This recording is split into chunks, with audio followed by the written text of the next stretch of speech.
going to get started.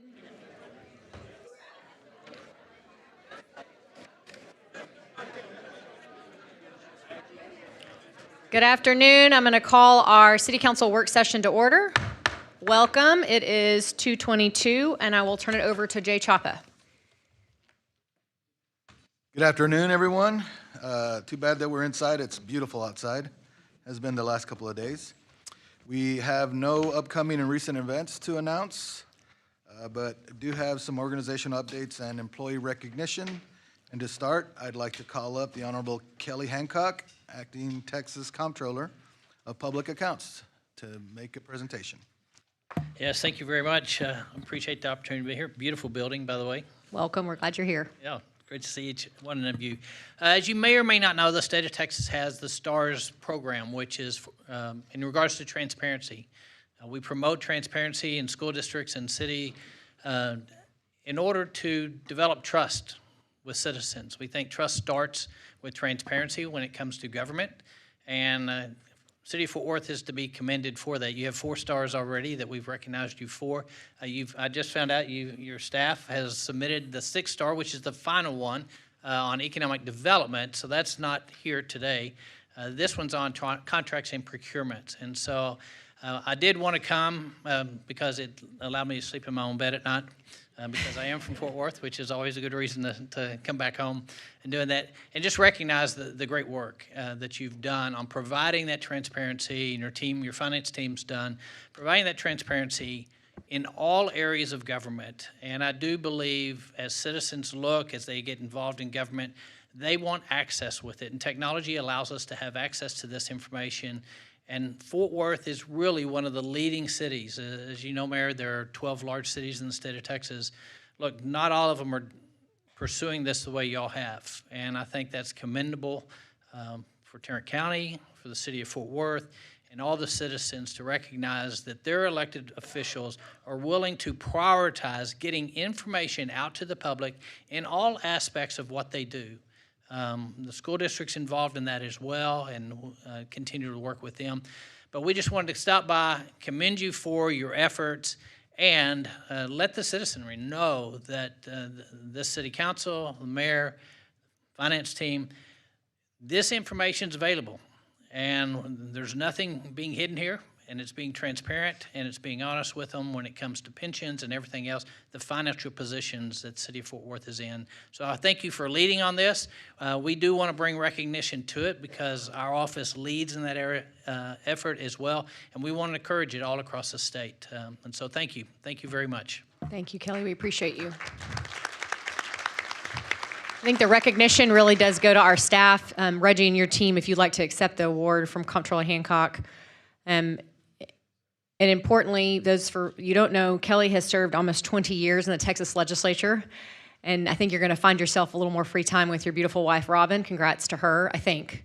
But jokes aside, we've always appreciated your leadership here in Tarrant County and Fort Worth, and we thank you for recognizing the city staff, because while we've talked about the need for this Transparency Star process, they've done the hard work and the heavy lifting. We're really thankful to them. Council, if you'd like to say anything, please go ahead. I think we're going to take a group picture also. Councilmember Beck, did you have something? I just want to thank you for your work in the Senate. I know every time I see you, I thank you for a very specific piece of legislation, but I don't normally get to do it publicly. So I really want to thank you for your work in the Senate, particularly as it relates to veterans. Thank you for your years of service for that. And thank you for making sure that I get free access to our state parks. Today would have been a good day. It's not too late. That's true. Absolutely. Thank you, Kelly. Council, let's take a quick picture, please. Thank you. I will say they offered for me to stick around, but 13 years of school board work sessions, I'm leaving.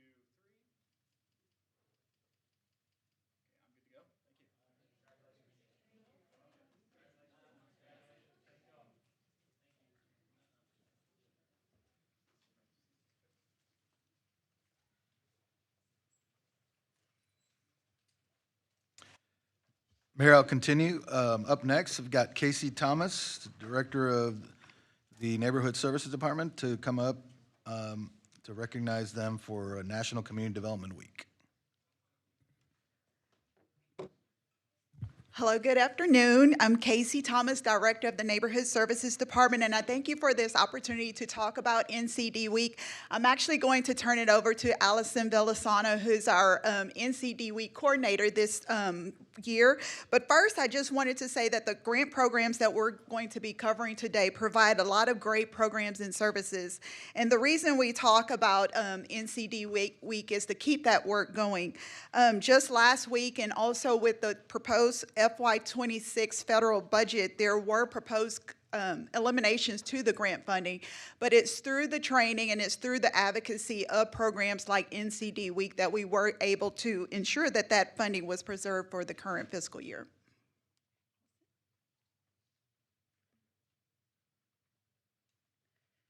Hello, Mayor. Hello, City Council. Hello, City Manager. And hello, City of Fort Worth staff and fellow residents. And happy National Community Development Week. I'm going to kick us off, here we go, by saying that National Community Development Week is a nationwide recognition of the CDBG, that's the Community Development Block Grant, and the Home Investment Partnership Program, or just HOME for short. And so, I want to highlight that from April 6th to the 10th, the Neighborhood Services Department will be highlighting the crucial role that these two federal grants play in ensuring that we are able to provide affordable housing and public services for low to moderate income families and residents here in the city. And so on screen to the left, you'll actually see an example of one of our affordable housing developments. We have Columbia Renaissance Square. It's actually still under construction, but we will have that forthcoming. And then to the right, we have an example of one of our public service agencies that we're able to fund. Here we have the TASTE project. And so specifically for them, we've been able to fund their culinary training programs. And so we have great stuff just coming from NSD, that's Neighborhood Services Department. Here we go. And so since fiscal year 2022, the City of Fort Worth has received over $50 million in CDBG and home funds. And so these grants directly support efforts to address access to affordable housing as well as strengthen community infrastructure. Furthermore, CDBG specifically has allowed us to partner with local nonprofits, which allows us to increase not just the reach, but also the results of some of the programming that they offer to our residents here. And so, alrighty. Together, HOME and CDBG support a broad range of initiatives, including developing affordable housing and home repair and minor rehab programs as well. And we also have our first-time home buyers assistance program. And so aside from these critical programs, they also help us fund our public services such as our youth development programs, our senior nutrition services, and our workforce development programs. And so through partnerships with organizations such as the Boys and Girls Club and Meals on Wheels, the city is able to support the delivery of these vital public services to residents across the city. So, here we go. So this year, in honor of National Community Development Week, the Neighborhood Services Department would like to invite everyone to come out and be a good neighbor at the Good Neighbor Resource Fair this Thursday from 6 to 7 at the Northside Community Center. We plan on featuring an accomplishment gallery so that community development nerds like me can learn a bit more about CDBG and HOME and the impact that these federal grants are able to create here in the city. And so aside from this, we will also have a kid zone with games and/or prizes. So I want to leave everyone with this. National Community Development Week serves as an opportunity to recognize the impact of these programs that make all of the work that we do here at the Neighborhood Services Department possible. And so we we'll also be having our Community Development Appreciation Day the following day on Friday. But with that said, I want to just highlight that the most important part of this resource fair is going to be the partners that we have. So these will be local nonprofits just sharing about the specific resources that they have for low to moderate income families here in Fort Worth. And so we would definitely appreciate if everyone would be able to come out. We also appreciate the continued support of the mayor and other local elected officials in advancing these efforts and ensuring that we have access to home and CDBG funds for the future years in Fort Worth. Thank you. All right. Thanks for the presentation. They requested a picture with the mayor and/or council. Perfect. Who else is joining us? Or NSD leadership.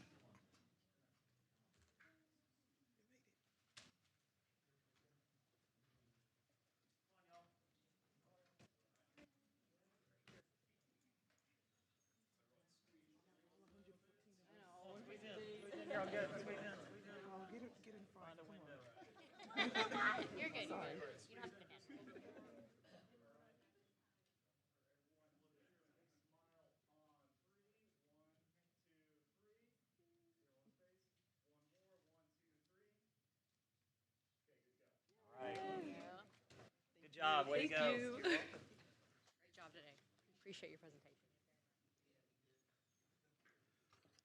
Up next, I'd like Jessica McEachran to come to the podium to recognize our very own DJ Harrell. He's being humble and going slow.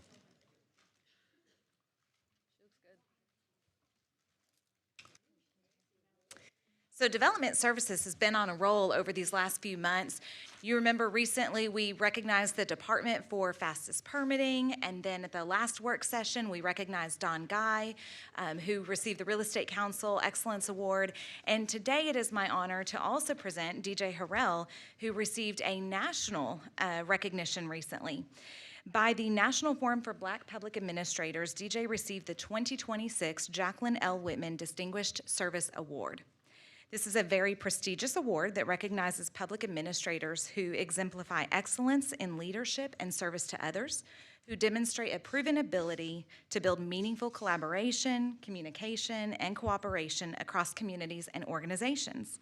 Being selected places DJ amongst a distinguished group of leaders who are making meaningful impacts in public service nationwide. DJ's leadership within the Development Services Department reflects a deep commitment to operational excellence and community-focused outcomes. His work exemplifies the values that we strive for, including continuous improvement and exceptional customer experience. Through his efforts, he has strengthened partnerships, improved processes, and contributed to the continued growth and success of the Fort Worth community. He represents the very best of our organization, showcasing how local leadership can have a national influence and impact. I hope you'll join me today in thanking DJ for his service to Fort Worth and also congratulating him on this incredible honor.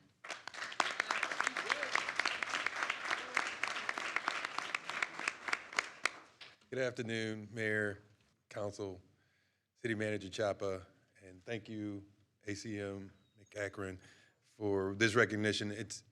It's equally as important as receiving this award. One of the reasons, as you stated, across the country, this award is given to one recipient a year for the service they do, not in their 9 to 5, but outside of their 9 to 5 to serve the community where they live and work. So that feels really good to be recognized in that manner among my peers around the country. Also, to be recognized in front of you, because we watch you guys every week and in the community, in philanthropy and in service and the things that you do to dedicate yourself outside of the dais in our communities. And so I feel really good and inspired by the work that y'all do, and I want y'all to know there's many staff members that work for the City of Fort Worth that are also working in the community outside on nonprofit boards and leadership in other ways. So thank you for this recognition, and let's continue to make Fort Worth the best place to live. Congratulations, DJ. You know, DJ, while we're out at all those events and things in Fort Worth, you know what we're really doing is just handing out your cell phone number and letting them know to just call DJ. He's going to make it right. Jokes aside, you have an awesome team and you're a fantastic leader. We're very thankful for you. Congratulations. What's that? Oh, yeah. Well, no, I kind of wasn't joking. Yeah, that's true. Up next, I'd like to call up Cody Wittenberg to recognize his team for a proclamation that was made recently. So thank you for a few minutes today to celebrate litter control in Fort Worth. Happy Earth Month, which is all April long, so appreciate that. We have some great team members today that I just wanted to highlight and focus their efforts. We also have an IR today that highlights some of the great litter control components that are happening in our city. So I just want to highlight just a few leaders that you probably work with frequently. So Neil Johnson is our superintendent for litter and illegal dumping, so we see you back there. Also, Ms. Jordan Belusik has stepped in as an environmental supervisor, but she's leading our FIFA beautification efforts as we prepare for FIFA this year. Mr. Ronnie Smith oversees our campsite cleanups and our nuisance abatement. Justin Smith oversees our street sweeping program. Robert Collins oversees our litter control and works with Upspire every single day. JP Hinojosa works with our cleanup for illegal dumping and dead animal collections every day. Also, Roland Bell, our supervisor for EIU. So this is the team that goes and inspects whenever illegal dumping occurs throughout the city and helps to solve those crimes. And then our newest member to the team is Amanda Marin. She stepped in recently to become our Keep Fort Beautiful coordinator. So the people you see behind me are just amazing representation of our department and our commitment to taking care of our city. I also want to point out that Ronnie Smith this year will celebrate 35 years of service to the city. That's awesome. Thank you for our team.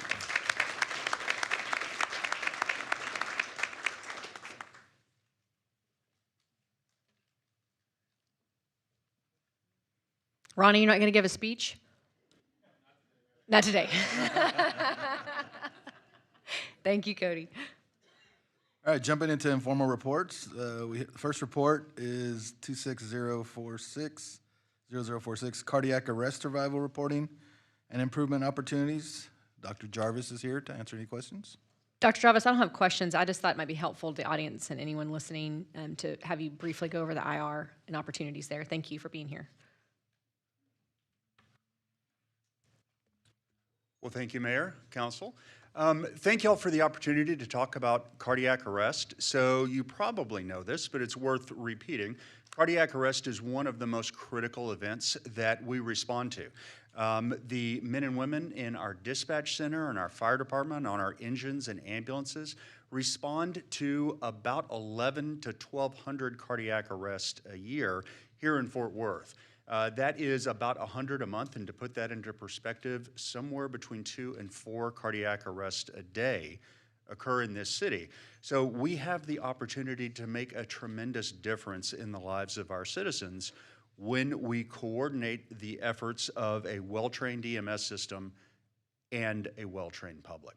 So I wanted to give you an idea of the things that we do with every cardiac arrest to learn from our experiences, match those experiences with the science, and make sure we're optimizing our outcomes for our patients. So we look at every cardiac arrest, we look at the medical record, the hospital medical record, and we also look at biotelemetry data that comes from the monitors we use. We can assess the quality of every single compression, every ventilation, every medication we do, and every shock that we give the patient. So we look at that, we put that into a registry. We participate in a national registry called CARES. It's the Cardiac Arrest Registry to Enhance Survival. And our hospital partners also put data into that registry. That allows us to combine our local data with our hospital data to look at the overall outcomes on our patients. And we use that data to improve our performance. This is something we've been doing for well, many, many years, but we've really been paying attention to it for the past 5 years, and we've seen steady improvements in our cardiac arrest survival rates. So we basically track this in 2 ways: what the overall success rate is, the overall survival rate, and that is of everyone we attempt resuscitation on, but then also in the group of patients that are most likely to survive if our system functions at a high level. Those are called Utstein cases. Utstein is a patient who has a witnessed arrest. Somebody sees them go into arrest, and when we get there has what we call a shockable rhythm. Their heart is out of rhythm and they need to be defibrillated. The national standard on that is anywhere from 25 to 30%, and our survival there, meaning leaving the hospital intact, going home, resuming your job, going home to your family, has been steadily rising over the past 5 years, and you see that in the informal report. We are now at 40% as of last year, so I'm very pleased. The national survival from those arrests was 31%. We're doing better in the city of Fort Worth than the rest of the nation is, but I still think we have opportunities to improve, and I wanted to highlight several of the things that I think we can do to improve survival. We continue to optimize the professional response, what happens with our dispatchers, our firefighters, our medics, and our police officers. I think we're doing that no matter what, but I think the real opportunity we have is to work with our community to improve the response before we get there. The response that the true first responders, meaning our citizens, have the opportunity to do. The key to doing that, the key to survival is rapid recognition, calling 911 very quickly, doing bystander CPR, and having access to an AED, an automatic external defibrillator, and using that. So there are a couple of initiatives that we are doing now that I think can improve survival. So improve bystander CPR, and I would love to make sure that as many people in city government and in the city know how to do CPR, have access to CPR training, and feel willing to help out their neighbors. The next thing is I would love to see improved AED access, so as many places as we can get it, and get those AEDs into a public registry so that we know where they are. And that registry turns out to be a product called PulsePoint, something we are in the process of implementing right now with the fire department. So I'm really excited about that. When it comes online, it will be able to notify the public when there is a cardiac arrest near them. They can go and be a first responder, actually make a difference in the lives of that patient. So I appreciate the opportunity to talk to you and to highlight the great work that the men and women of the department are doing. Thank you, Dr. Jarvis. Councilmember Peoples? Dr. Jarvis, what was the name of that registry again? It's called CARES. Okay. It's the Cardiac Arrest Registry to Enhance Survival. And it's the AED. You said, Oh, yes, ma'am. That is PulsePoint. So that's an application that plugs into our CAD system, and it's an app that lives on your phone. You can think about it as Uber for lifesavers. thank you. Yes, Well, ma'am. I just want to say thank you for hitting the ground running. You have been out in the community. It has been noted and much appreciated. So thank you. Thank you, ma'am. I appreciate it. Dr. Jarvis, thank you so much for this IR. I initially requested it because of a conversation or a presentation that you had done for me, and I appreciate that.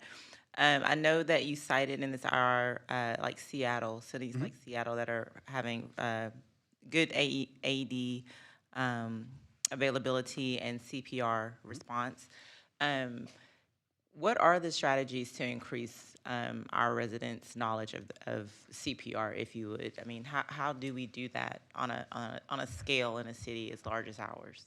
You bet. One of the, I was recently in Seattle learning what they do, and they use PulsePoint. And you can bring up a heat map of the city of Seattle that shows where all the, a little dot for each AED. They don't have a bunch of little dots. They have one big red dot over the city. So it's just saturated with AEDs.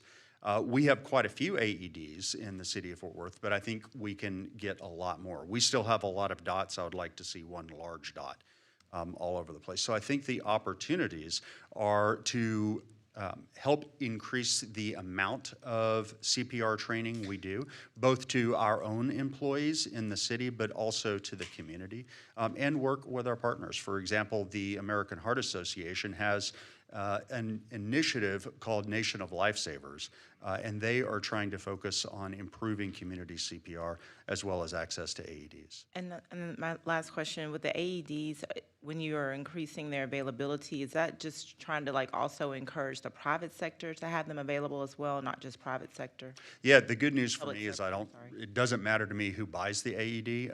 I would love for as many people who are able to buy AEDs, that they did that. Wherever that money comes from, I would love to see more AEDs in the community. Thank you. Thank you, ma'am. Thank y'all. Thank you, Doctor. The cost of adding, the next IR is the cost of adding a new sister city in Val, Washington, Assistant City Manager, and Kippen de Alba Chu is here to answer any questions. Oh, Councilmember Peoples? Because I asked for this IR, could I have an overview, please? Sure, Valerie?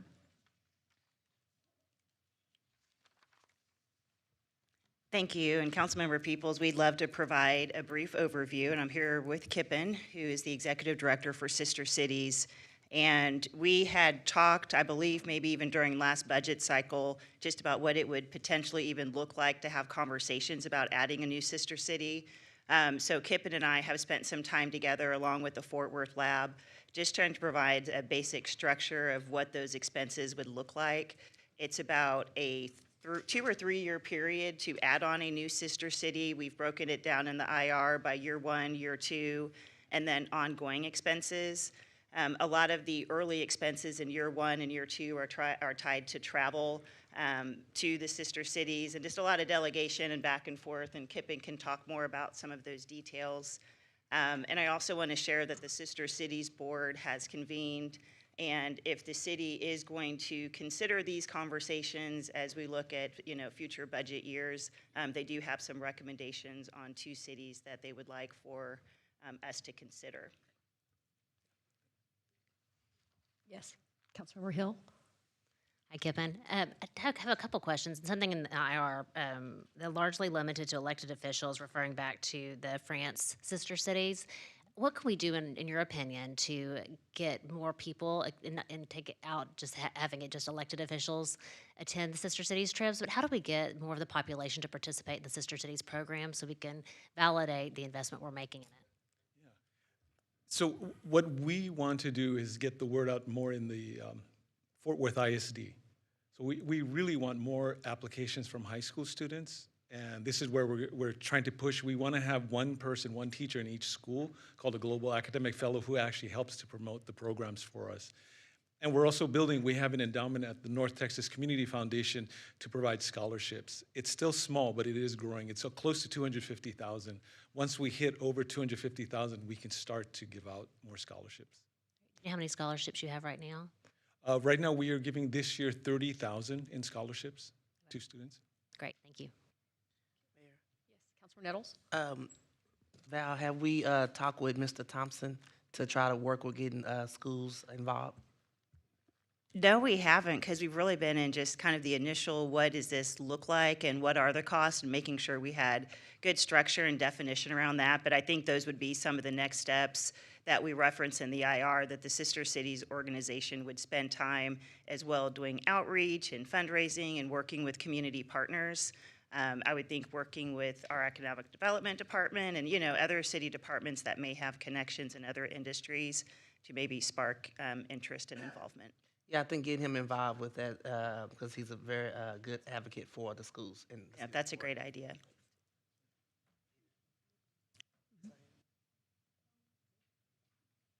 Anybody else? Thank you, Kippen. Good to see you. Up next, we have the FY 2026 Mid-Year Litter Control Update, and Dr. Cody Wittenberg is here to answer any questions. Yes, Councilmember Hill? Cody, I don't know if you're going to give an overview, but I did want to commend your team on the efforts on East Lancaster. I've heard from our shelter partners and our unsheltered neighbors. The staff feels safer crossing the street, and it just looks a whole lot better, and I feel like the homeless in that corridor can live with dignity, and I just appreciate everything y'all have done. Absolutely. And importantly, I think I've had probably 10 people in the last month that were here for visit, for pleasure, travel, or for business comment on how beautiful Fort Worth was. And that really is a testament to your entire team and commitment. So thank you for your hard work. Yeah. I think that's it. It's Cody's day. What can you say? Up next, Proposed Natural Area Management Policy, and Allison Docker is here to answer any questions. Any questions for Allison? Keep up the good Could work. Allison just give us a quick overview? So Yes. much of District 5 is in nature areas, and I get a lot of questions from citizens about what we're doing to continue to preserve that. Sure. So just specific to the natural area land management policy that we're working on, we'll be bringing with you with the resolution at the end of this month. It's really a policy to create a city unified strategy, because right now we don't really have a strategy for managing natural lands and areas. Just recognizing that it's very different than how you would maintain and take care of recreational parkland. These areas are meant to be and stay natural, and when we manage them in a way, we can really reap some ecosystem benefits from that. And so, the policy is not as I mentioned last week, it's not an in-the-weeds document that dictates what will need to happen. It outlines a process that can happen when these properties are recognized as a priority for being managed in that way. Is that helpful? Any other Thank you, questions? Looks great. Thanks, Allison. Thank you. Next up, we have the sale of renewable energy credits. Marilyn Marvin's here to answer any questions. Questions on this IR? Nope, we'll keep rolling. Thank you. Up next is an update on the Small Business Development Program, and Jessica Rogers is here from Economic Development to answer any questions. Ori is out of town. Jessica, I think maybe come up if you don't mind. I know we have some partners here in the audience as well. You can introduce and walk through the IR. Absolutely. So I do just want to acknowledge that Ori unexpectedly had to be out today, and she would have been here if she could.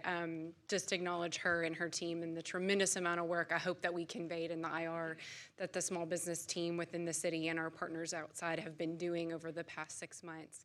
And I will say we have a number of our partners here, and I can certainly let them speak to everything that they've been doing. So if you want me to go ahead and call them up, whoever. We have Steve here with the Fort Worth Chamber, Erica with the Fort Worth Hispanic Chamber, and Michelle here with the Fort Worth Metropolitan Black Chamber. And when we say partnership, we mean partnership. I don't know that a day goes by that someone from our office isn't talking to one of them.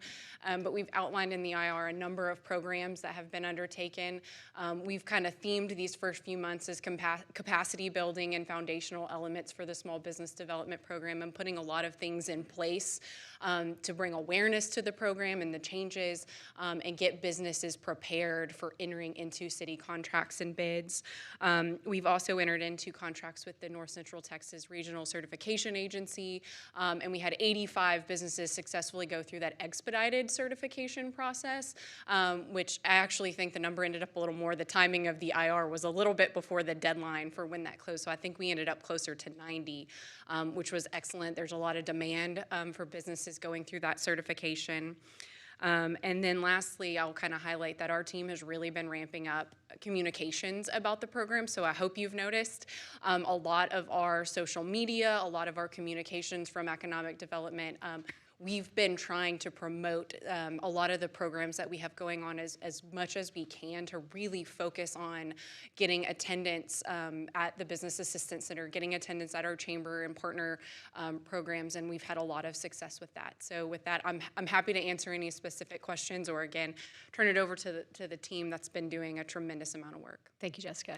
Councilmember Peoples? Now, I was just going to ask, I know you all put a lot of work into combining this and creating this initiative for us. So I'd like to hear from the head of the three chambers a little bit how they thought the process worked and how it's going. So, Steve, I see you're trying to tell Michelle to go first. I kept matter. trying to get Erica, him to come on with up. me.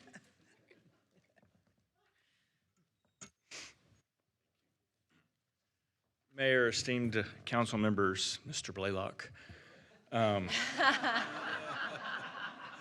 Great to be here. I will point out it's a true pleasure to work with the city and my colleagues. I will point out that while they are smarter and more capable than me, I am taller than both of them. Way talented. But this has been a great project, and I've enjoyed working with this team. Happy to answer any questions. Good afternoon, Mayor Parker, City Manager, and Councilwomen and Councilmen. I'm here to tell you that it has been You know, throughout this whole process that happened last summer, the silver lining for us truly was being able to partner with the 2 other chambers. I'd love to tell you guys too that, you know, we just had some really incredible visitors for our upcoming conference in 2026. And it was such a pleasure having guest speakers talk about how the entire city is waiting for them, but most importantly, to share with them what we're doing with the city, how the work was divided, and the partnership between the 2 chambers. And that has been incredible. It's been great, and it's been great to see our team work on it, and most importantly, help our small business community. Thank you.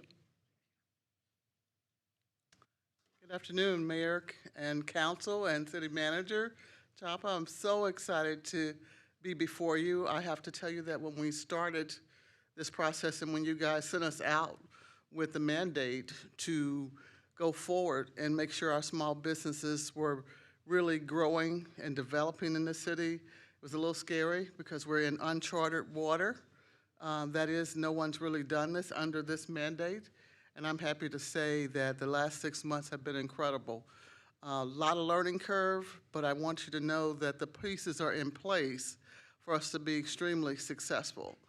And those pieces have been the communication between the chambers, the Economic Development Department. One of the things that's major right now is that our city leaders are engaging with us on a bi-monthly basis with our advisory board meetings. So we have members of the city departments, water, TPW, legal, alongside all the chambers, as well as the contracting agencies and certification agencies. So to me, that is the key that's moving us forward. We're talking on a regular basis. The city is telling us where they're having challenges, and you better believe our contractors are telling us where they're having challenges. So we are plowing through that and communicating, and we've got a lot done, but there's much more work to do, so we're looking forward to the next several months when we can come back before you with some real numbers and looking at how well it's going and what we can continue to do. So thank you for the opportunity. We appreciate it.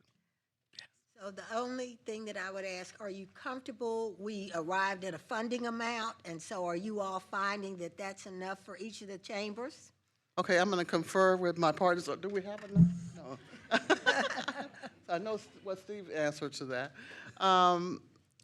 Currently, obviously, we're very thankful for what's been allocated for this project, but as we go forward over the next couple months, we will have a better idea of where there may be need, or some things that we need to do differently, and I think we can bring that back and have some data to help us to see where we need to really invest more, or where there may be some areas that we thought we need to be focused on that are really not as pressing.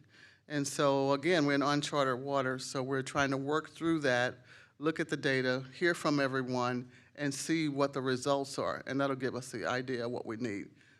Thank you. And all 3 of you probably have an answer to this, but how do you hope to collect data that demonstrates ROI? So businesses that are building capacity have other opportunities well outside of public sector opportunity, but also private sector business capacity that's built. Are they self-reporting to you individually, or do you have a database that you're sharing?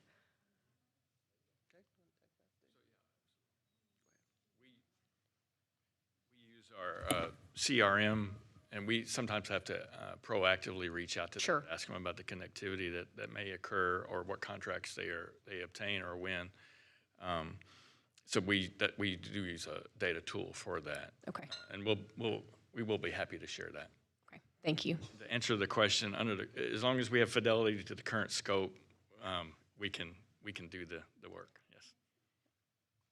Councilmember Beck, or Alan has a question apparently. I just wanted to actually reach out and say thank you to Erica, to Michelle, and to Steve for all the work you've done. And Steve, please tell my favorite Montgomery hi.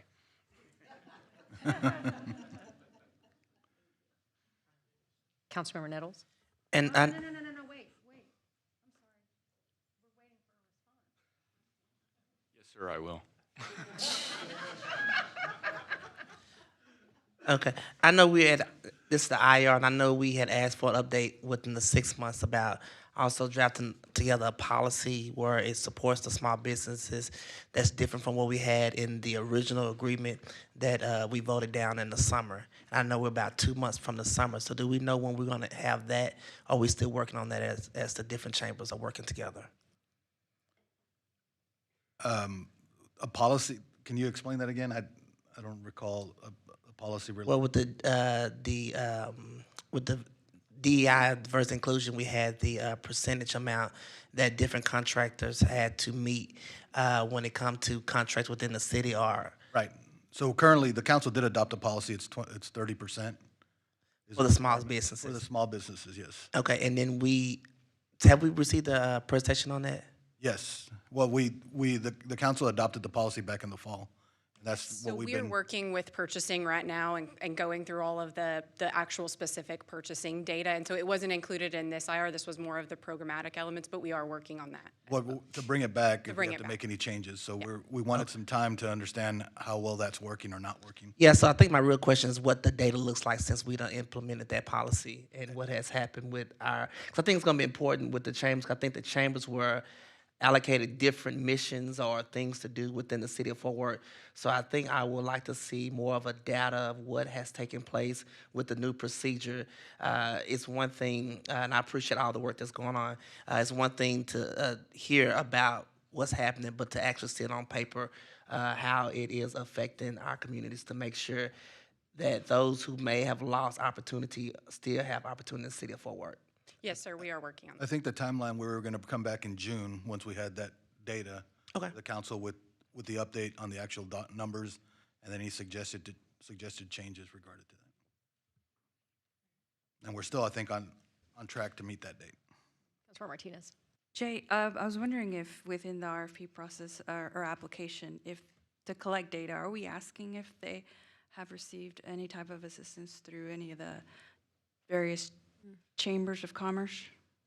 Is that an opportunity there where we? On what applications? Just any contractor applications? No, not at this time.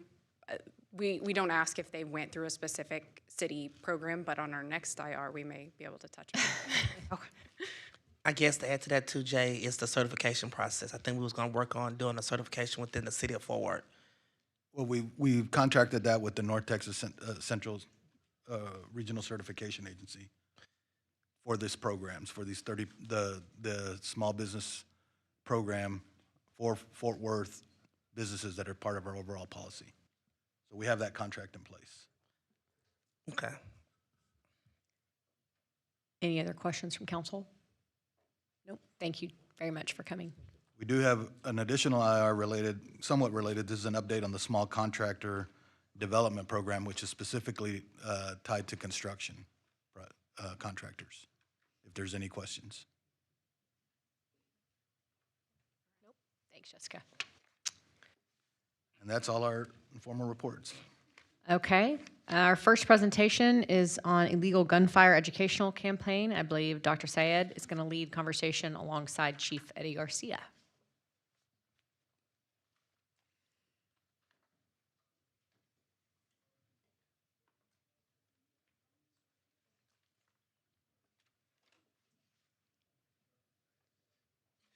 All right, Mayor and Council, thank you for this opportunity. I do want to take a moment and really thank Sunnis team for the help they did with this campaign.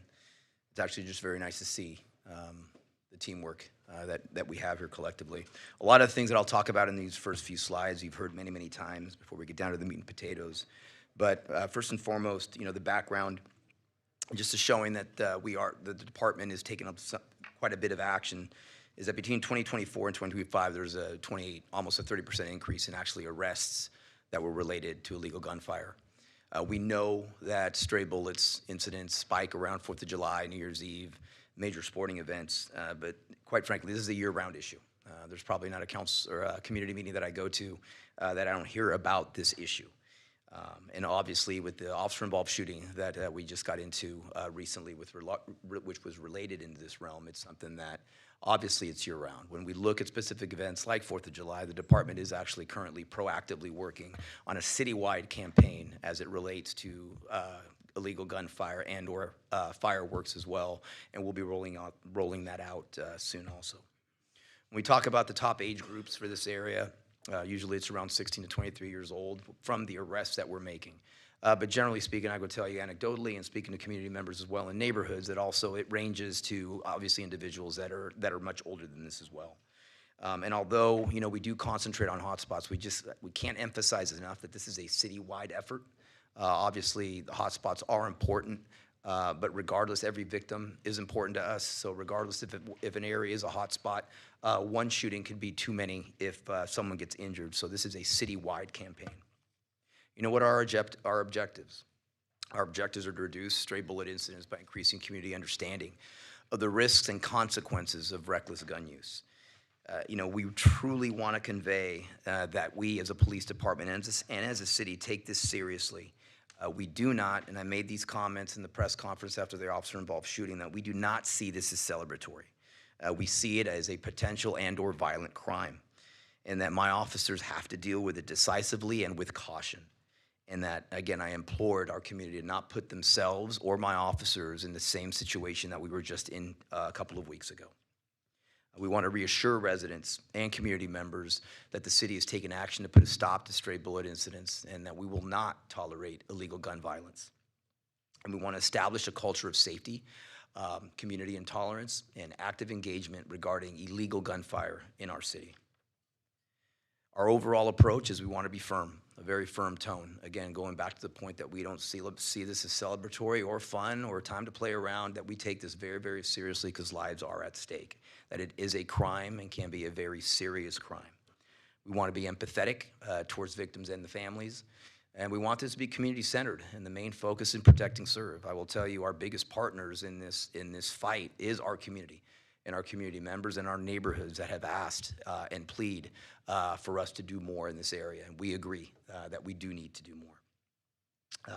We want to avoid messaging that sends a message with regards to guns themselves, but that it's the irresponsible individuals that are committing this crime that we need to focus on. It's a citywide focus, obviously, in hotspots, but again, we want to concentrate on the city as a whole because there's not a neighborhood in this city that I have not heard that there are issues in this area. We want to concentrate, obviously, young adults and parents to ensure that they get this message, and obviously individuals and neighborhoods that are at higher risk of illegal firearm activity. You know, we've said to this council many times, you know, where the areas are in our city. We've presented many times, and again, I cannot emphasize enough of what a citywide effort this will be. You know, our taglines and being very seriously, you're going to pull a trigger, you're going to pay a price. There are going to be consequences, and we want to stop illegal gunfire. As we get down to, you know, the things and the different, you know, methods that we'll be using, as you can see up on the my upper right, or everyone's upper right, I guess, with regards to the materials and the avenues that we're using for the outreach. It covers a myriad of areas, and I'm sure Sana can go into that a little bit more. But as we get into the marketing and how we're going to push this out, as we prepare for the 4th of July, there'll be additional messaging from the department that we're using a citywide effect. What works great in one division should work great for the whole city. And that's certainly a message that we're going to be putting out. So to go with further on this, I'll turn this over to Sana.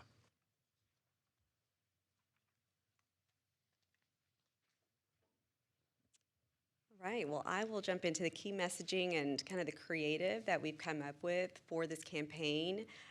In public safety, some of you requested a campaign to be built out to address this issue that a lot of you are facing and that you hear about from your community members. So some key messaging that we are focused on is awareness and education. You saw the highest age demographic for that. Doesn't mean that that's the entire age demographic, right? But that is the highest. So explaining what is illegal gunfire, why celebratory gunfire is dangerous, how fast, how far a bullet can travel. Sometimes people don't understand that. Consequences and the purpose. So what are the consequences of illegal gunfire? What is the purpose of our campaign? How to report illegal gunfire, understanding responsible gun ownership. As we also saw this week, there was another incident regarding responsible gun ownership with another teenager who was killed. And then how you can keep your community safe.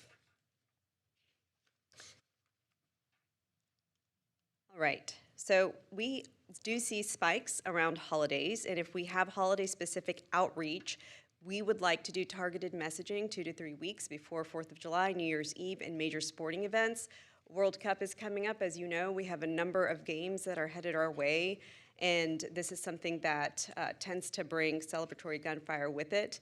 We have identified with police signage near vacant lots or areas where celebratory gunfire has happened, and we've created some door hangers to target neighborhoods and apartment complexes. As Chief said, this was a team effort, so we sat down and talked about, okay, what is some messaging that we can get across that will really hit home for people that this is not fun and games and it is illegal in the city. We are reiterating that it's up to $4,000 in fines and a year in jail. You pull the trigger, you pay the price. What goes up will come down. You think you shoot a gun into the air and you think it just disappears into the air. That's not what happens. And basically asking for the public support to help end illegal gunfire. Here you'll see some of the marketing collateral that we have developed with the police department. Again, what's really impactful is talking about how far a bullet can travel. And so here we have for you, something for you to review is a flyer, a rat card, and a door hanger. And so the door hanger, instead of paying people to go out and do it between the police department, police volunteers, CPE, and our volunteers, we feel that we have enough people to target specific areas. We have social media graphics as well. Councilmember Beck, do you have a question? I was just reading the one, if you could go back, forward. Right there at the flyer.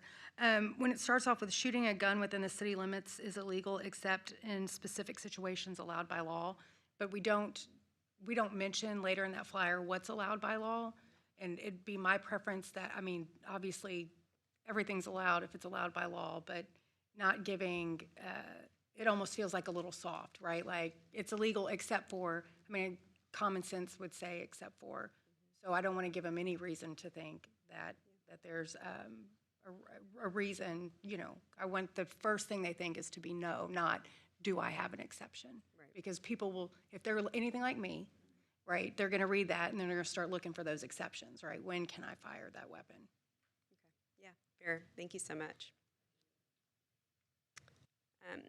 I do want to dive into a little bit of parental and student outreach. Councilor Nettles has a question. Oh, go ahead. Just before we get too far, on the door hangers, I appreciate, I guess, the volunteers and the police officers doing it. Is there a reason why we're not able to get others to put out that flyer instead of, I mean, officers are already busy enough? Is it a funding issue? No, we would definitely work with neighborhood associations, community groups. We would have a website landing page where community groups can print this themselves. So it would be a concerted effort, but we just we didn't feel that we needed to add another line item to our budget for distribution. That's all. Okay. Because I will say, I mean, we do want people to get the information that does not follow Forward Police Department on social media, which I'm sure is most of maybe the people who are illegally that have these guns.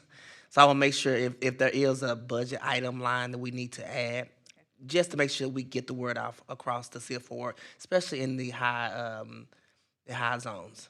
Right. Back on that, you might be able to get some neighborhood associations to also, a lot of them do newsletters. And I know I have a couple that actually like hand deliver.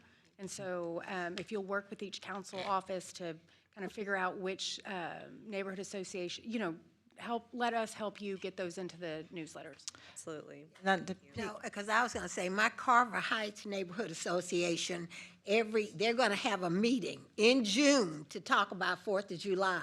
And so I think if we put flyers in their hands, they'd be happy to walk. Great. We're happy to work with all the council offices to make sure this gets to the right group. And so just so I understand, I know that it's a citywide issue, but we did use the terminology hotspots. What are we considering to be the hotspots, and how would the messaging be different, or is it different in the hotspot versus citywide? Is everyone going to get a door hanger? Like how we'll determine those targets? Well, the messaging is going to be similar citywide.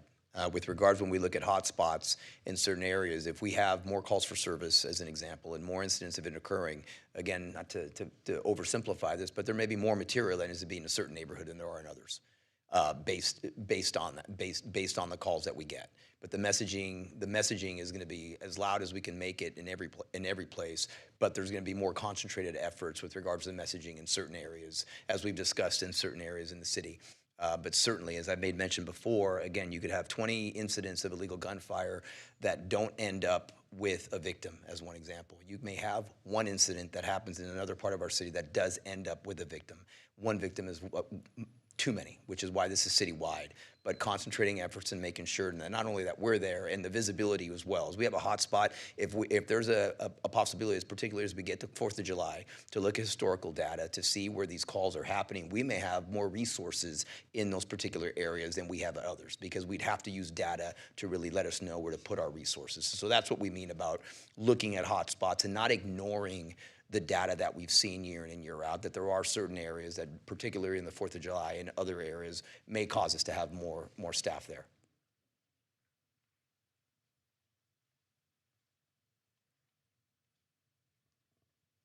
We've built out strategy that focuses on parental and student outreach, and I do want to mention that Tierney Tenen, Chief Communications Officer for the City of Fort Worth ISD, and Christina Vela, who's Director of Communications for Fort Worth ISD. They're both here in case you all have specific questions about parental and student outreach. We did have a discussion with them, and they were immediately on board and willing to partner with us on this to help get messaging out to students, particularly in that high school population, and to parents. And for the parents, we are making sure that any collateral we provide will be bilingual. And so our audience breakdown here is, in addition to Fort Worth ISD working with youth mentoring organizations such as the YMCA, libraries, working within Fort Worth ISD to reach student leaders, PTA groups, after-school summer programs, and of course, parent groups. So the key messaging for parents is going to be focused on gun and bullet storage safety and consequences for parents if a minor uses their firearm. We are ready to develop a number of videos. They're already in the works. Based on council feedback, we can make adjustments to the campaign if you all are happy with it, and we can be in place to position a launch in May, and that gives us a couple of months of traction to get through Memorial Day, July 4th, summer, graduations. So May for us is an ideal time to launch. But short videos, stickers, social media content, student media, working through Fort Worth ISD to address through morning announcements, school newsletters, providing flyers with QR codes and resources. The next page is about our budget. Yeah. Go ahead. Is Fort Worth ISD in the house? Because I would like to shout out. Wait, okay. Hey, okay, so we're going to shout out Fort Worth ISD. All right. I had to recognize my colleagues. The other side of that is District 6. The predominance of my district is Crowley ISD. And so, y'all know I love Fort Worth ISD, dedicating my whole life. I would love to see this messaging and an attempt at a partnership in Crowley ISD. Chief and I had the opportunity of meeting with Crowley ISD early in the fall, I think. Time moves so fast. And so they had already pledged a commitment. So if we could reach out to them and engage them in this, I would love to do the same messaging. We can do that. Thank you. Just to tag on to that real quick, is same thing for Keller ISD. Recently we had some, these exact things happen up north. So if we can include Keller ISD in that messaging. We can do that. Thank you. Absolutely. So we built this campaign with the focus on a younger demographic, and as you all know, the younger audience is on their phones constantly, and Spotify and YouTube tend to be the highest used platforms amongst that age demographic. So we have budget set aside for that, potential advertisement for local newspapers, and that really, the idea here is we're trying to tell people that if you hear something, please call it in so that we can respond or address the situation. Facebook, geo-targeted ads, permanent signage, that is placing permanent signage in empty lots in areas that we know that are hotspots for this. The stickers are youth-focused. Door hangers, we've talked about, obviously the print costs associated with that. So Chief Garcia was kind enough to give us about $20,000 from CCPD, and we're gonna bridge the gap. And then what we discussed is if this works well over the next few months, we take the budget through this fiscal year, which is why you're seeing it broken down this way. And then beginning in October, we would ramp up some of our marketing efforts going into New Year's. I just want to thank you both for this. This is something I've been asking for, a campaign like this for literally for years. It's so important. I really appreciate the effort that you both put into this, and I think it seems really really thought out. The only question I would ask is, do we really think 16 to 23-year-olds are reading newspapers? No, the idea there was to think through audience for who would call it in, encouraging people to call it in, and parental gun storage. That's more for the older demographic. Our younger demographic will be Spotify and YouTube focused. Okay, and then I didn't task you with this, so I'm not expecting you to have an answer today. This is kind of one of my classics, but also, we just had a tragedy in District 9 where a 16-year-old was shot by another 16-year-old because they were handling a family firearm. There are so many nonprofit organizations out there that work to educate on safe handling of firearms, and they even provide lock boxes. Is there any opportunity, let me ask this, is there capacity within the Fort Worth Police Department or with communications to reach out to some of these organizations to see if icing on the cake, in addition to this, we can? I'm smiling, council member, because we just literally talked about this afternoon with staff about a campaign with regards to self-storage of firearms. And it really goes deeper than that. I mean, it goes with the safe storage of firearms, the percentage of firearms that are being stolen from residences and burglaries, the percentage of firearms that are being stolen out of vehicles because they're unlocked in there, and really with a message saying, don't let your gun be part of a violent crime because they're not being stolen for safekeeping. In addition to that, obviously, dealing with the gun laws it's a very nuanced section with regards to charging adults and individuals for utilizing that firearm. But we absolutely had that discussion that is going to be a campaign that we're pushing, and precisely what you said is putting something together and hopefully get some nonprofits for gun locks and or safes, because we literally just talked about that this afternoon. I have some contacts in that space, so whenever y'all are ready to do that, if you'd please reach out and I can connect you. Thank you. No problem. Councilmember Peoples. So, Chief, you did take out the map, but on your Facebook geo-targeted ads, you left out District 5. So I would ask that you go back and look at that, because it seems to me that we probably have a lot of gunfire in District 5 and we would need to do it. Also, I wanted to tell you, I know that money is tight now, but door hangers only 1,000. I have 40 neighborhood associations that I think would want some hangers. So I think that probably, the 10,000 stickers and the 1,000 door hangers may be a little less than what you really want. Yeah. Okay. We'll beg Jay for some money. Jay, we want her to have some money for door hangers. So you don't have to beg. That was easy. I do think 10,000 isn't a lot. I mean, I'm glad you brought that up, because we think about door hangers that we all order when we knock doors, and 1,000 isn't going to get you very far. Yeah, the Facebook geo-targeted ads, we were working with the police department to figure out, okay, where are we seeing some of these hot spots? But this is definitely a citywide campaign, and so we can activate this anywhere in the city. Councilmember Martinez. Thank you, Sana and Chief, for this great presentation. But like Councilwoman Peoples said, don't forget about District 11, because it was just District 11 where our great police officers in East Division had got all those young men off Ben Avenue that were discharging their firearms. But a question for Chief Garcia. Will you be putting together a press release or something to the broadcast media so that they can pick up the story, since we don't have money allotted for paid advertisement through TV or radio? Oh, absolutely. I think it's one of those things where I think presenting here was the first step, and getting the go-ahead with all of this. But absolutely. I mean, again, not only this, but as we get closer to the 4th, there's going to be things that we're going to have to utilize, and I'm sure our media partners are going to want what message that we're going to be sending with regards to this. So whether it's this or the 4th of July plan, we plan on being very loud about that. Yeah, and I just really want, there's some certain media groups that don't pay attention as closely, so I really want like Univision and Telemundo to get this story and be able to share that information to our Spanish-speaking residents. Yes, Councilmember Flores. Thank you, Mayor.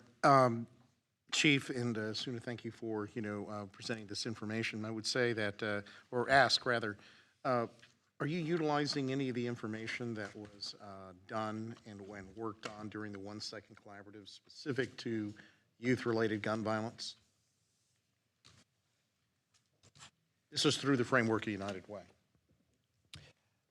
I think we mostly stuck with the data of where this is occurring, and obviously then working with our partners in the ISDs to figure out what best messaging. But If there's anything that you can utilize from there, say for instance, any groups that might help facilitate, sharing that information that you're planning on doing, that might be of benefit.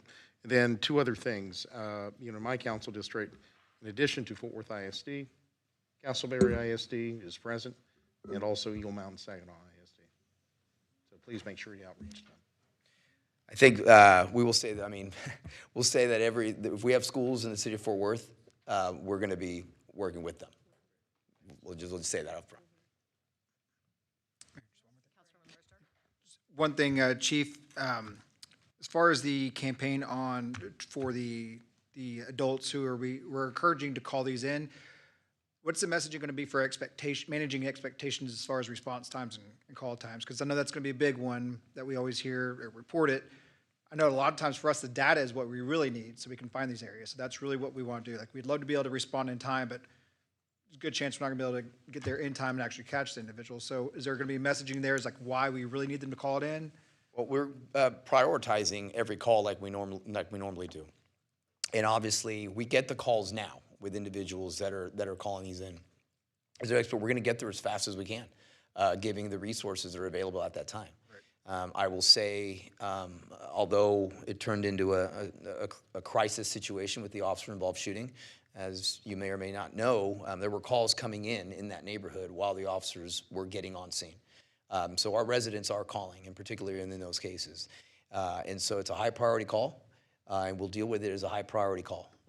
And again, I think it's also from an expectation of, I don't think that market might be the wrong word, but I'll just say it. I don't think we market enough the fact of how many arrests that this police department, that these men and women are making on these calls.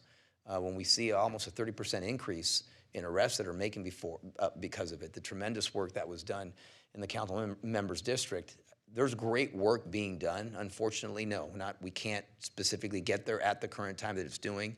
The individual in this current case that's walking down the street firing guns in the last officer-involved shooting, oftentimes it's an individual that may come out in their backyard or other things. So there are expectations that probably need to be placed with regards to the response and when we get there.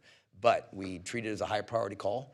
And again, the results with the data that we have that the department is taking action and making arrests, I think is something that's critical to go out there, that when someone does call, there is a good probability that there's going to be some consequences for that individual.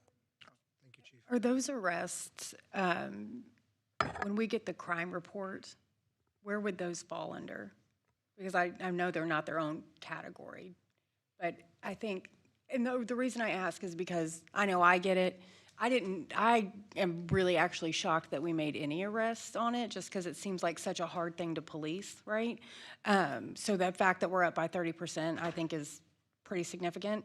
And I know I hear a lot at neighborhood association meetings, and I'm sure my colleagues do too. What are y'all doing about it? And so that's really incredible data for us to move forward with. So that would be maybe helpful for us to push out in our crime report, because that is something that seems to be of such concern to residents. I don't disagree, Councilmember. Listen, there's different things that are important. There's been a lot of things just already in these last few months that we've asked for more data to drill down more on things. That may be another avenue that will drill down more, because if it's important to you and important to the residents, because it is important for them to understand and know that we are doing something about it. And so, yeah, I'll definitely take that back to the team and see if we can do that. I think the sentiment is we're not doing anything about it. And so if we could also change that, I think that would, the big issue, the underlying issue for this is safety, not just the physical safety, but the feeling of safety. You don't feel safe when you hear gunshots. I think it would go a long way to make residents feel safe if they knew that we were actually arresting people doing this. Agreed. No, I did want to make a comment. First of all, I wanted to echo everyone's sentiments with regards to thanks for the energy and the intentionality behind this. I know this was something that I was very passionate about back in around the holidays when we had the death by illegal gunfire in District 6. Also on the education front, I know we have a lot of ISDs, and so that's a lot of work and a heavy lift that we're asking you to make. But as we wrap up for the school year, I think there's a lot of captive audiences or surrounding graduation, marketing through our community centers where kids are going to be going to summer programming and things of that nature. So if we could really lean into the opportunities that we have while everyone is kind of figuring out what they're going to be doing with their kids. So often kids are left unsupervised in their homes, and there's going to be some opportunities, I think, there to prevent. So thank you again for all of this. Absolutely. Thank you for that feedback. Thank you. Next up, it is the Cody Show today. Dr. Wittenberg, Solid Waste Long Range Planning Update. Well, good afternoon again. It would not be Earth Month if we didn't have a little trash talk involved. So How long have you been waiting for that one? probably an hour or so. Anyway, no, I appreciate just a chance to give you a quick update on our active effort to create a strategy for solid waste moving forward. So just a quick highlight, we'll go through guiding principles and some major milestones, a quick update on our Southeast landfill and working groups, community engagement, and then some reminders on our long-range planning objectives, and then some updates on RNG and Swiffer at the end. So just every decision we make, whether we're talking about budget or whether we're talking about our long-range strategic plan, we're always focused on these guiding principles over and over again. So exceptional customer service, best value to our city, creating a clean and attractive city, and preserving landfill life. I just want to echo those again as we get started. Just as quick reminders of some things we've done recently. So in July, we executed the contract with Archaea to promote the RNG facility moving forward. And we also, more importantly perhaps, secured operations for the Southeast landfill with Republic through the end of useful life. So useful life could go not only after the landfill closes, but also for as long as it produces natural gas. Moving into September, we passed, as part of our FY26 budget, our first rate increase for solid waste rates. We understand that there's a gap to fill in that enterprise fund, and we know that there's going to be additional increases required to continue to catch up in that fund. Moving into October, we really kicked off this particular strategy, and I also want to point out that WM was able to open their state-of-the-art MRF, or material recovery facility, sometimes just called a recycling facility, in the south part of the city. Moving into November, of course, we laid out the strategies here for this particular long-range plan. And the last few months, our great team has been really working to launch this process and move it forward. So just some reminders on our Southeast landfill, which is one of the drivers that we really need to continue this planning effort. We know that our Southeast landfill is projected to close around 2036. And we know that that landfill is a critical piece of our infrastructure and our overall solid waste network. So we really want to just continue to anticipate everything we can do to promote diversion away from the landfill, and also just to plan as much as we can so that we are able to continue providing solid waste services without any major impacts to our community. Just a quick reminder, you may have seen this graph before, but just to orient you, the City of Fort Worth, as a reminder, owns the Southeast landfill, and so we're able to have some revenues because we are the owner. So we receive rent, we receive surcharges, and you can see that in 2037, whenever we project that the landfill will close, you can see that we lose some of those revenues. So the green line continues from 2037 on to show that we're going to be able to continue to capture RNG or renewable natural gas revenues, but some of those other components will fade away if we are not the owner of the landfill. Can I really highlight the team? Jody, I was going to interrupt you and ask a quick question before we moved on. Have we identified a replacement site yet? Are you actively looking for that? I appreciate that. So siting a landfill is certainly a big challenge and a critical piece to this. We're not to that point yet, but we're hoping that when we return this fall, we'll be able to give some additional guidance on what that looks like. Thank you. Start back. Yes. So we anticipate to have a potential site selected sometime this year? So let's talk about a little bit. So our plan is to come back in this fall with some strategies, and I'll cover it a little bit more later on in the presentation. But we want to create a series of opportunities, or kind of a menu of options, if you will, and lay out some of those strategies. So I don't know if we'll have a specific site planned by the end of this year, but we'll be able to give some context of what areas we might be able to look for as we move forward, and then some other solutions that could come into play if we're still trying to identify what that long-term strategy looks like. And does our timeline include the inevitable litigation that will take place when we try to site a new landfill? So we certainly want to honor the conversations that surround any type of project like this, so that not in my Litigation, backyard yeah. and all of that, certainly. So we have thought about all those different obstacles that we might have to face, as well as some of the funding as we bring these solutions forward. Okay, thank you. So moving into our work groups, we really wanted to highlight kind of our overall community strategy as we have this conversation. And our hope to that point is that we're trying to educate along the way, and we're really trying to hyper-focus with as many stakeholders we can throughout this process, so we limit some of those conversations that can happen whenever we talk about long-range landfill opportunities. Really focusing on interdepartmental work group, of course. We have some great partners throughout all of these other departments that you see listed, the Fort Worth Lab, FMS, Development Services, Property Management, others, critical partners, and we really are including everybody as we model these long-range strategies. Also want to focus on our community focus group. We've got about 20 stakeholders that have come together representing various industries and even our residential components. Also want to say thank you to CSE leadership with Ms. J.R. Labby and Ms. Laura Burnside, who are here today. They are helping to lean in with us on this particular community group and really helping to move that forward. We did our kickoff in March, and we have a few more planned later this year. Then we also want to highlight our solid waste industry partners. So we can't really have this conversation unless we're speaking to the private haulers and the private landfill operators and such that provide these services in the private market. And so I want to highlight something like you may receive throughout this course of the next few months, or maybe you already have, you may receive contact from different waste haulers or vendors.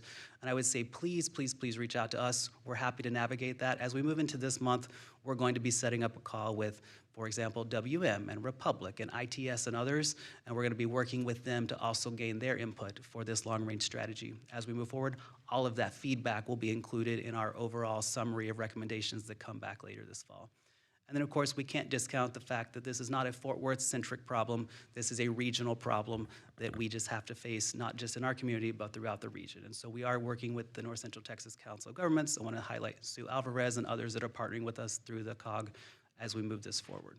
And Cody, when you say regional partnership, and I know we're not deciding a location yet, but is that a possibility as fast growing as this region is? You could have several sites that are co-located for multiple municipalities? Yes, absolutely. So the concept of a regional landfill where many providers or many cities or communities or even counties and partners are coming together to support that solution could be one of the strategies we lean forward and bring forward to you in the fall. And keep going. I'm not going to sidetrack. Keep going. Thank you. So as we lean into this, again, really focusing on community engagement, now is the time for anyone that's a resident or a member of our community who wants to offer feedback. We have our community feedback form, which is at that QR code, or you can visit the solid waste homepage that we've developed for this particular plan. Please, please, please allow anyone to promote this out through your social media networks or others. We're happy to receive that feedback because all input is really useful as we navigate this conversation together, but we're gonna lean into data and science and finance to really guide the conversation and the summary of our solutions. Finally, just another highlight on the long-range plan. We really are going to focus in on closing this gap for our solid waste rates. We want to make sure that as an enterprise fund, that the rates that are coming in are taking care of those annual expenses for offering solid waste services to our community. And then from there, another key objective is to really define this set of long-range strategies, not just for disposal, but also for collections, because the two are intertwined, and we want to make sure that we're allowing for all of that. Some solutions that may be a part of our future could include transfer stations, could include a new landfill, could include additional recycling facilities, and other components as we navigate this together. And then the last piece here is to develop a capital plan. So once we identify what units are needed to provide our services long range, then we work to define a capital plan and a funding strategy to bring those units online. So some quick wrap-up comments as we move this forward, kind of our projected timeline. This spring, we're going to really work to finalize some of those modeling components and really work with FMS to identify the cost of these particular units with our consultants. Burns & McDonnell and GBB and others are helping us with that, again, as well as those industry partners. Throughout the summer, we'll continue to work with our groups and really look at rates and the overall cost of service. It also kind of intertwines with our budget conversation for FY27. And then in the fall, we hope to come back again with that menu of options for you guys to help us look through and to give your feedback at that time. Just a couple of quick updates as we close the conversation day, and then we'll open time for questions. Really excited again as we look for all opportunities for bringing revenue to the city. We are able to say that we are on track with that projection of about $1 million. 1.2 is what we're projecting for our RNG facility. Even though the facility is not online, Archaea is providing us a development fee while they work through that process. There's a quick timeline ahead, but you can see that construction is really slated for 2027. We'll continue to receive that development fee throughout the construction before it switches over to actually producing RNG in the near future. And then the final piece, which is really exciting, we did receive $4.8 million from the EPA through the SWIFR grant. Solid Waste Infrastructure for Recycling is what SWIFR stands for. And so we're also excited to use some additional funding to continue to promote diversion and recycling throughout the community. So with that, we'll go back to questions. Questions for Dr. Wittenberg? No. Thank you for the updates, Cody. We appreciate it. Okay, our last presentation, council, is long-term budget forecast. Brady Kirk, our Fort Worth Lab Finance Assistant Director, will walk us through it.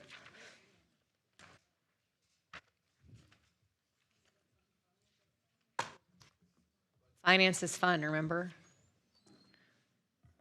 It is fun. Well, good afternoon. I appreciate your attention here, especially with this being the last presentation on the long-term forecast. So last week we had our internal city budget kickoff, and departments are starting to work on their budgets now. And we've known for at least a year that heading into FY27 that this would be another somewhat tough year. And that picture is always coming into focus a little bit more as the focus of future years. Now, you all know the aphorism that the only certain things in life are death and taxes. And this presentation would only concern taxes. But when you're an individual, you got your W-2 and your federal filing, that seems like the surest thing in the world. But being in an organization that depends so heavily on taxes and the way that those can fluctuate with the whims of the economy and local, state, and federal policy and everything else, sometimes it would feel nice to have a little bit more certainty on those. So this is really the reason that we have a long-term forecast, so we can come to you with a look 1 year or 5 years or 7 years ahead of time on what we think we're going to be dealing with, and this, especially in the general fund. And we'll be back in another month with at least a little bit more for specifics, because in 3.5 weeks we're getting our property value estimates, and then we'll know something about what we're going to have for growth this year and on the property tax side. Now, really, this is not a presentation overall about the tax rate in particular, but I do want to remind you that legally we adopt 2 different tax rates. So one of those is the maintenance and operation tax rate, which funds the general fund. And in the general fund, there's so many cost categories. You've got personnel, you've got pay-as-you-go capital, some big contracts, and all of those have their own circumstances that we have to project, and that can make some years look really different for expense growth in the general fund. So there's a lot more up and down on that side, whereas on the general debt service side, which is funded by the interest and sinking rate, or the debt rate, that's a lot more constant, because once you've taken on debt, you know what your debt service payments are going to be, by and large, not to simplify that. But that is already set up as well, knowing that we have an upcoming bond election, that tax rate is at a level that can accommodate that bond program. So this presentation on the long-term forecast of the general fund isn't about the general debt service fund or the INS tax rate. This is only concerning the operating side of that equation.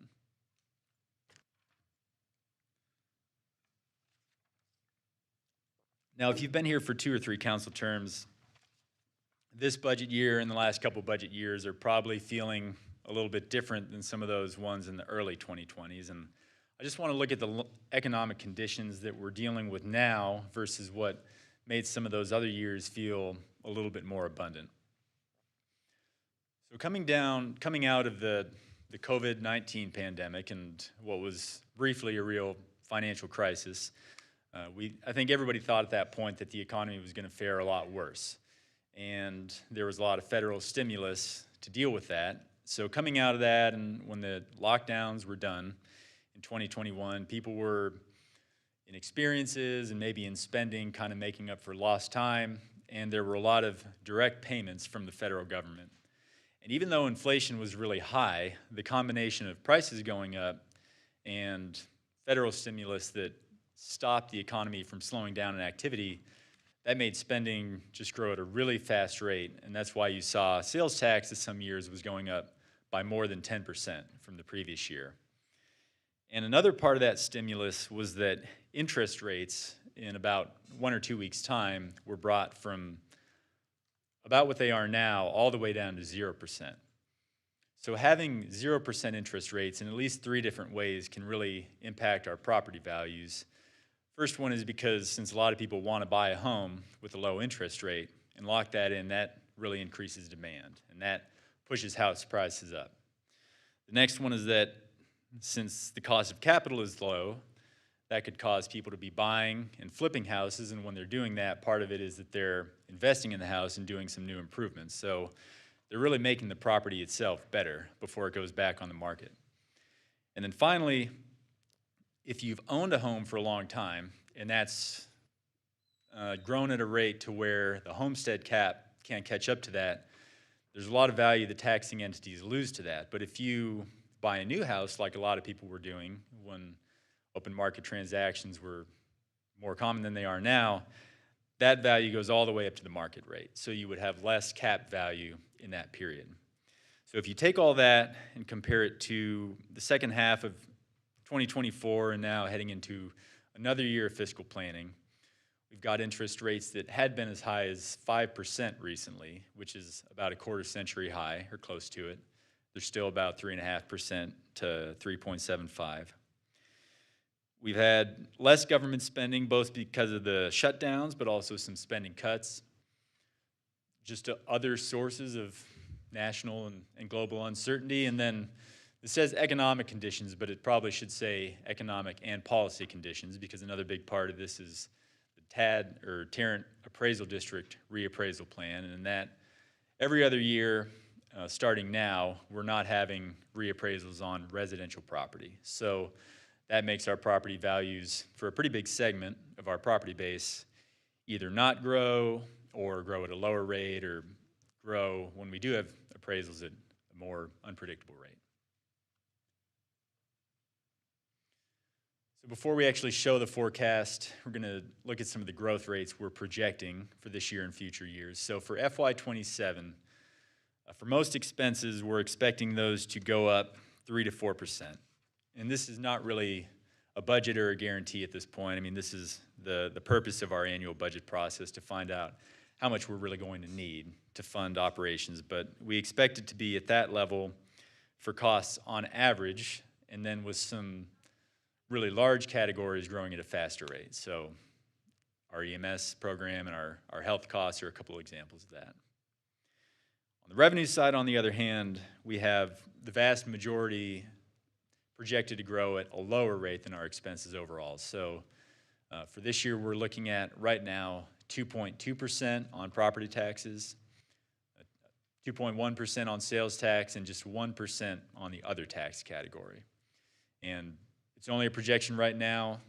As I said, we'll keep learning more as we get property value estimates, and every month is another data point on sales tax, but this is our current estimate. And then for that other 12.5%, we think it'll grow at a little higher rate, maybe even at the rate of expenses overall, but that's a pretty small portion and not enough to help our revenues balance that expense growth.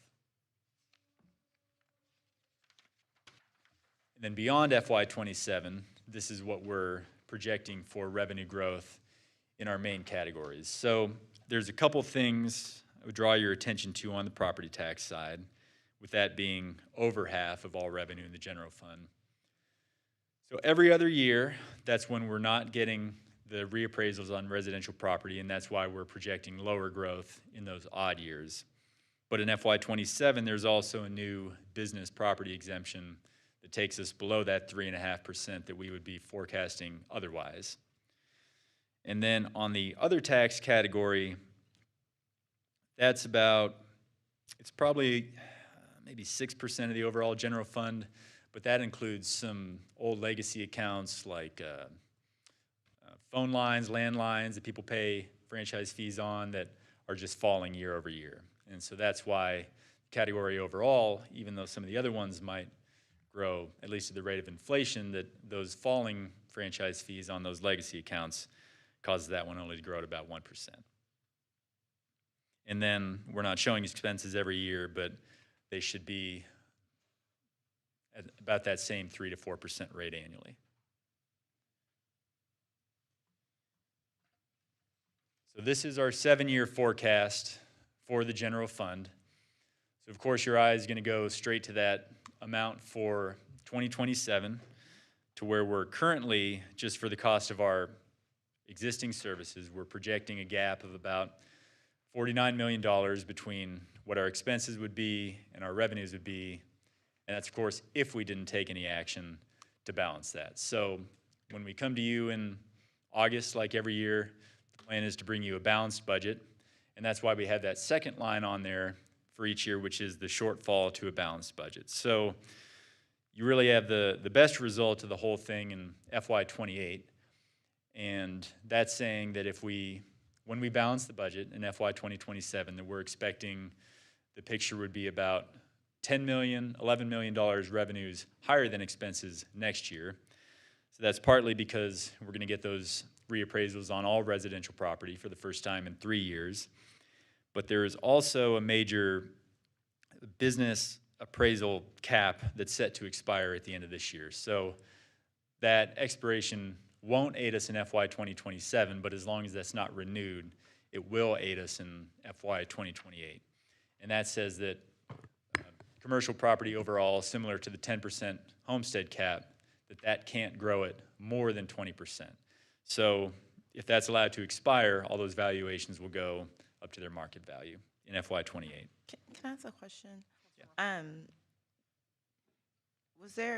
I know, not in this presentation, but is there a way for you to show us the historic tax rates? Am I overlooking that?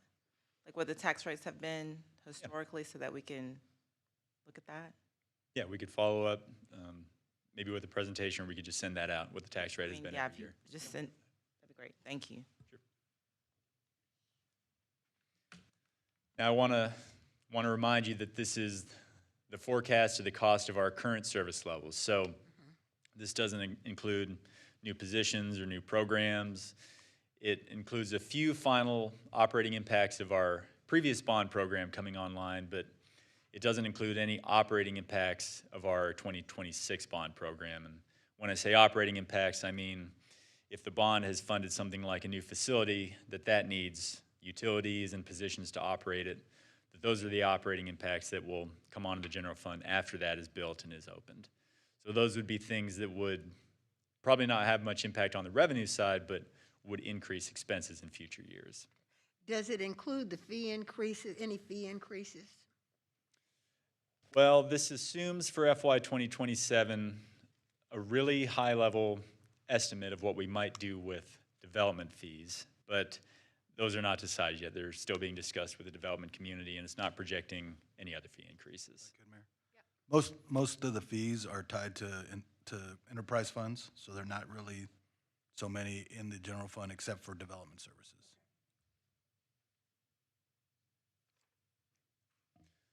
So in terms of upcoming dates, things when this will become a little bit more certain, at the end of this month we get those estimated property values.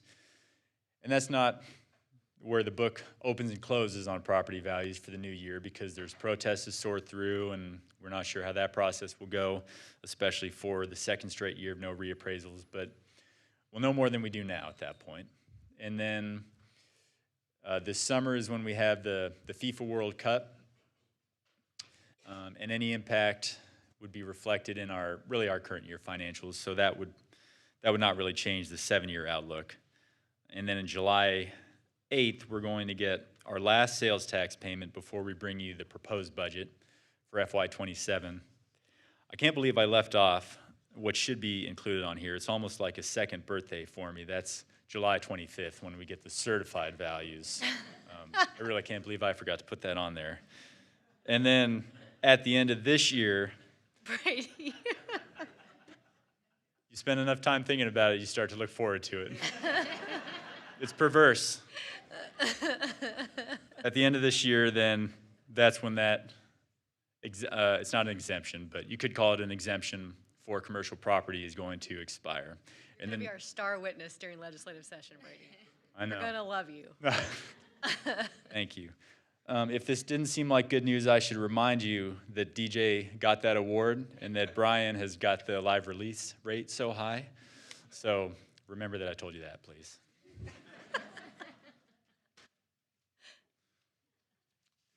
I think he's done. That was Thank great. you. Brady, wait, I do have a question. On the slide before, the second last slide, it doesn't, the commercial tax appraisal cap, on the December 31st, it expires. Is that a state? Who reauthorizes that? That is a state special appraisal method for commercial properties. So that was a 3-year appraisal, and it's set to expire this year. Is there a chance they're going to reauthorize it in the? I haven't heard anything myself about that in the state of priorities, but I would definitely not say it's impossible. Got it. We don't want to talk about it really. Yeah, I know. Thank you. Councilmember Hill. Okay, Brady. Well, first, I think last budget cycle, y'all came to us a lot earlier than you did the previous year on just bringing up issues that were going to come up, that we could address way in advance. You talked about the EMS and healthcare costs that we know that they're growing at a higher rate than the 3 to 4%. Can we get that also in advance and kind of work through any capital expenditures we know are going to come up? I know we anticipated some higher expense this year. What does that look like from 27 and 28, just so we can be thinking about that? And then secondly, I'd ask, way in advance too, can y'all start looking at cost-cutting measures as we're having these budget conversations so we're not last-minute scrambling around trying to figure out where we can to make the budget balanced? Yeah. Yes, ma'am. And next month, we'll start our budget workshops with the city council, and we'll be addressing every area that you saw here, plus we'll get into to fees from the other areas as well, before you go on your break in July and before the recommended budget's delivered in August. Sorry, I just, thank you so much for that presentation. I didn't think it was going to be fun, and it wasn't, but. It was funny. It was funny, so good job. Thank you. I just, so much of our upcoming budget and how we budget is really going to depend on the 90th legislative session, and I'd just like to take this opportunity to remind Councilman Alan Blaylock of his friends here at the City of Fort Worth. I love your vote of confidence. I'm going to get there. And you're going to do it. You're going to make sure that we budget correctly. He's going to be the most important freshman in the history of the legislature. He's actually getting local control tattooed on his forearm. So, Brady, have y'all started projections? I know you can't maybe you can do some guesswork around what FIFA may look like on the sales tax receipts yet. We haven't started projecting on that.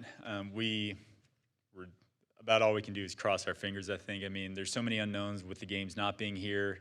And then some of the biggest impact should be on the hotel occupancy tax, which doesn't really affect the general fund. Right. So we think that there will be some sales tax impact, maybe a little bit of the mixed beverage tax. We kind of joke about that, but it's true. There should be some of that, but it's really hard to estimate what that would be. Thank you.